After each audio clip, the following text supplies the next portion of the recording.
So I get a lot of emails from people complaining about their partner, saying things like, they're causing all the problems during the relationship. They can't speak properly. They can't communicate. They're always arguing. The problem is that this idea of people not being able to communicate is rarely true. Most of the time, it's not a lack of communication skill. It's simply a mismatch in communication.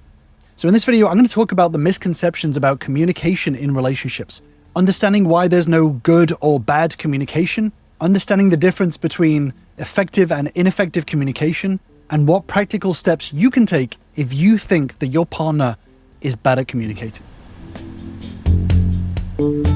So the old adage is right, that communication is key to any relationship. The problem is that so many of us enter a relationship thinking that their partner is bad at communicating, especially when there's arguments, there's disagreements, there's misunderstandings. It can be very easy to pin the blame on your partner and their communication style, saying they're bad at communicating. The problem is that this blame attitude actually causes more problems than it solves. The truth is that everyone grows up learning their own language for communication. And this is not just words that they use, but how they express emotion, how they process conflict, and how they interpret other people's intent. And these patterns are shaped by so many different aspects of our lives: upbringing, culture, neurodiversity, trauma, personal experience. So if someone is struggling to communicate in a way that we understand, it doesn't mean that they can't communicate. It usually means that they are speaking a different dialect of communication that we haven't learned yet. The fact is that no one is born with perfect communication skills. In fact, psychologist Lev Vygotsky, sorry if I butchered that name, talked about how communication and thought develop through social interaction. And that means that even our ability to think clearly through communication is connected to the communication environments that we grow up in and we develop.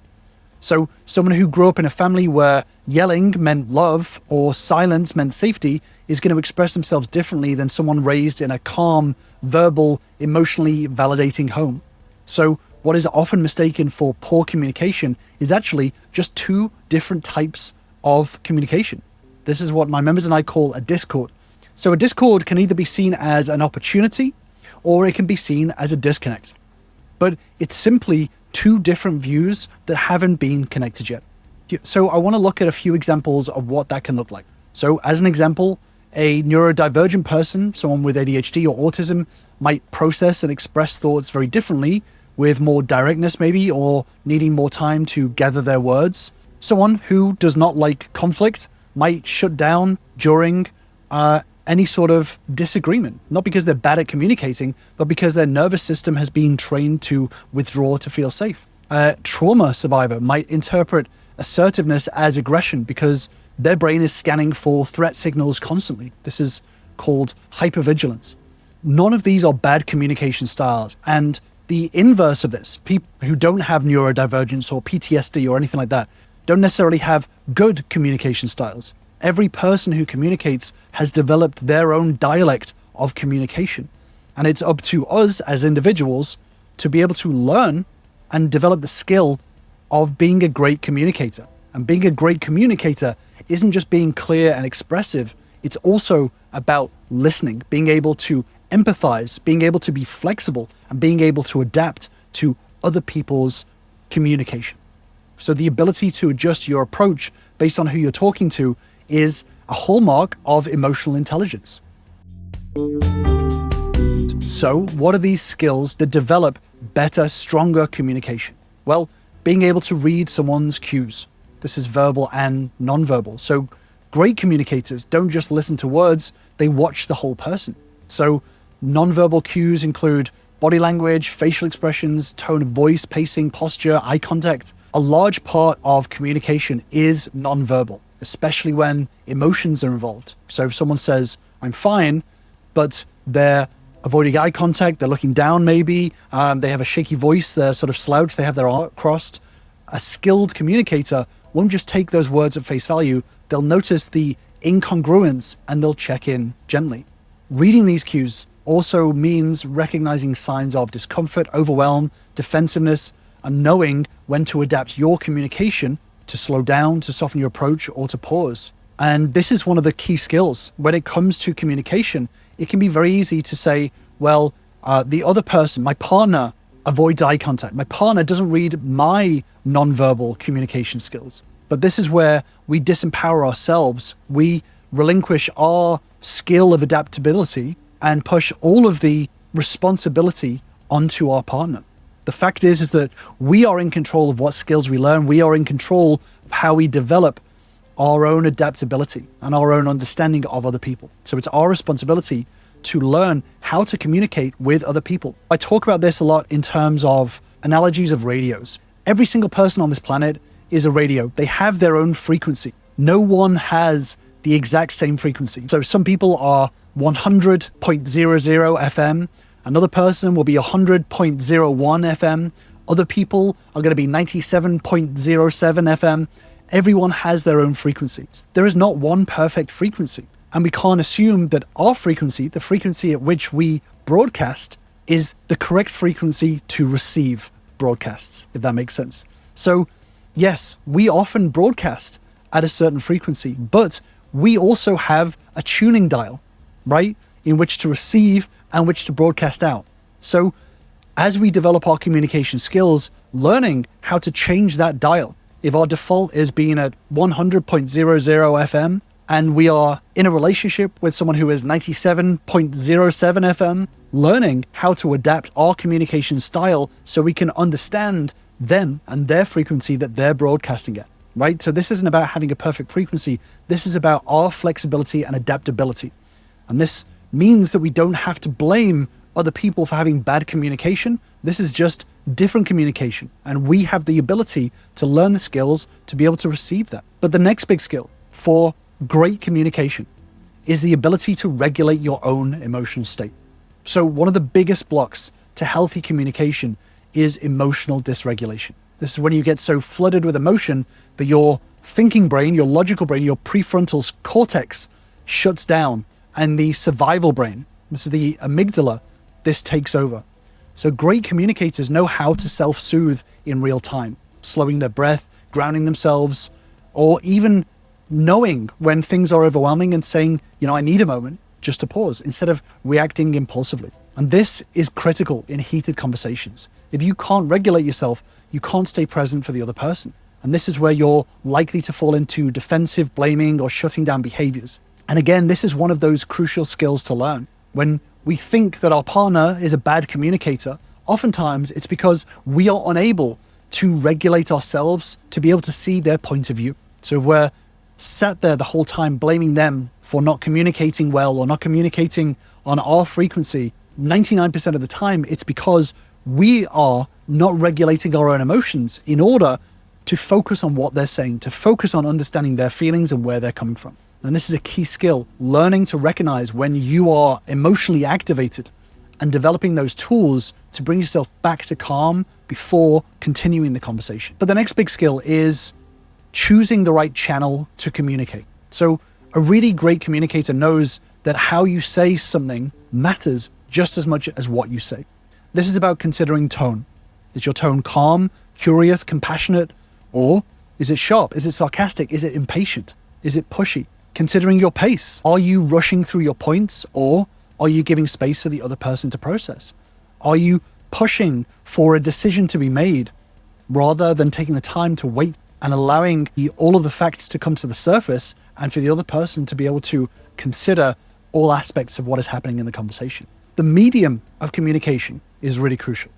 Should this conversation happen in person, over text, in writing, and then spoken about? So much tone is lost in text messages and writing a letter, things like that. A lot of the mistakes that people make is choosing a medium that removes tone, removes context, and actually disempowers the message of the communication itself. So a great communicator knows that when it comes to communication, in person is usually best. But at the very least, over phone or voice message or video is going to be helpful, because this way, all of the context of the tone, the expression, your voice is going to be clear. There's less chance of misinterpretation. And this kind of awareness is a skill. This aligns with the psychological concepts of interpersonal effectiveness. And this is especially used in therapies like dialectical behavior therapy. So learning to tailor your communication method to the person and the context rather than just what you feel comfortable with. And this helps to allow the other person to feel safe and clear, which is ultimately what a great communicator does. They don't sit there and blame the other person for not feeling safe. They take responsibility for the communication environment, and they ensure that this environment is cultivated in the best, most effective way possible for the other person to feel safe and clear. The next skill of a great communicator is being willing to shift gears when misunderstandings happen. So misunderstandings are inevitable. Even great communicators are going to mess up sometimes. But what sets a great communicator apart is their flexibility and humility. They don't double down on being right. They don't sit there and blame their partner for not being good at communicating. They double down on being effective. So this involves staying curious. For example, can you help me understand what you heard me say right now? Or they course correct when they notice a misalignment. Actually, I just realized that what I said came out in a way that I think may have been quite offensive or upsetting. Would it be okay if I tried that again? This openness and this willingness to be humble is connected to the idea of a growth mindset. This belief that we can always get better at communication is crucial for developing your skills as a great communicator and leading a conversation in a stronger direction. And ultimately, adopting this growth mindset allows you and empowers you to be able to develop your communication skills through feedback and practice. And this is what so many of my members have found, is that as we go through the tools and learn how relationships work and develop these skills, we spend a lot of time refining our communication skills over our coaching calls. And this is what so many members have found so useful, is finding these blind spots and learning how to effectively communicate in a better way in order to build, develop, and repair the relationship. But it takes a step-by-step process in order to build up to these communication skills. And this involves getting rid of things like blaming our partner for being a bad communicator. And this is why so many of my members have so much success, is because they're constantly developing this growth mindset and they're not settling for feeling good enough, for feeling like they have done everything that they need to do. They're always looking for ways in order to grow themselves and their communication skills. And if you do want to join us, then join my Relationship Bootcamp, where you'll learn the same steps and tools that all my members use in order to start rebuilding, regrowing, and repairing their relationships. All you have to do, just click on the link in the description to grab your spot. And this is a key skill, seeing every conversation as a chance for you to be able to learn, not as a test that your partner has to pass in order to prove that they're a good communicator. So when people say they can't communicate, my partner's a bad communicator, often what we mean is they're not communicating the way I'm expecting them to. And this is not a limitation on the other person. This is a limitation on our ability to meet them where they are. And this is one of the most crucial relationship skills, is being able to adapt yourself very powerfully in order to meet people where they're at, emotionally, skill level wise. And this isn't about being better than other people. This is about just developing our skills and expanding our own skills out in order for us to be able to move within the world better. In relationships, if we want to grow, we have to stop demanding fluency from other people and start building those bridges ourselves. Everyone has their own communication style. And if we focus on building and cultivating a strong environment where people can feel safe, heard, and understood, then this allows them to be able to communicate better, because we are cultivating that environment for them to do that. So the best communicators are the ones who help create that safety, even in tough moments. So communication isn't about perfection. It's not about saying the right words. It's about learning the skills to cultivate that connection. And when we lead with curiosity and adaptability, this gives both you and your partner a voice in order for you both to be able to connect, which is ultimately the key to communication and the key to relationships. And this is one of the keys to building a relationship. A lot of people have these goals for a relationship, and the goals involve what they want their partner to achieve: to be a great communicator, to learn to speak better, to learn to manage their emotions better. But ultimately, relationships are systems. And once you shift your thinking away from goal thinking into systems thinking, we become a lot more empowered to actually build an environment for both ourselves and our partners to be able to become the people that we want to become. And this is a shift from goal thinking, outcome thinking, into systems thinking. I've actually done a deeper dive video on this, which I'll link to on the screen. But shifting away from blaming the other person for not becoming who you want them to be, and actually developing an environment and cultivating systems that work for both of you in order for you both to continue to grow within the relationship as individuals, but also together. So I'm going to leave you with that deep dive video, and I will see you over there.